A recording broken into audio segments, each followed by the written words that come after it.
South Indian રીતે ઇડલી અને ઢોસાનું ખીરું કઈ રીતે બનાવવું એ આજે આપણે જોઈશું. ડિટેલ રેસીપી ટાઇટલ પાસે આપેલી છે, તો ત્યાંથી તમે જોઈ શકો છો.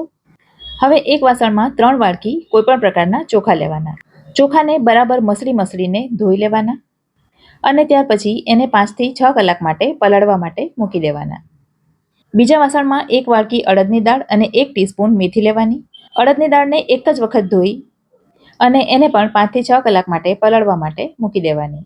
પલળી જાય એટલે ચોખાનું પાણી નિતારી એમાં પલાળેલી અડદની દાળનું પાણી ઉમેરી દેવાનું અને એકદમ સ્મૂથ પીસી લેવાનું. અને એ જ રીતે અડદની દાળને પણ સ્મૂથ પીસી લેવાની. બંનેને એક જ વાસણમાં લઈ હાથ વડે 10 મિનિટ સુધી ફેંટી લેવાનું અને ત્યાર પછી 12 કલાક સુધી આથો હલાવવા માટે મૂકી દેવાનું. 12 કલાક પછી તમે જોઈ શકો છો સરસ આથો આવી ગયો છે. એમાં 1 ટીસ્પૂન મીઠું ઉમેરી દેવાનું એટલે બેટર ઇડલી બનાવવા માટે તૈયાર છે.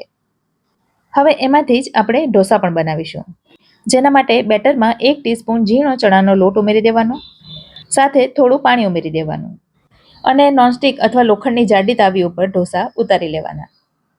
રેસીપી ગમી હોય તો વિડીયોને લાઇક અને મારી ચેનલ ફૂડ વિથ ફાલ્ગુનીને સબસ્ક્રાઇબ જરૂર કરજો.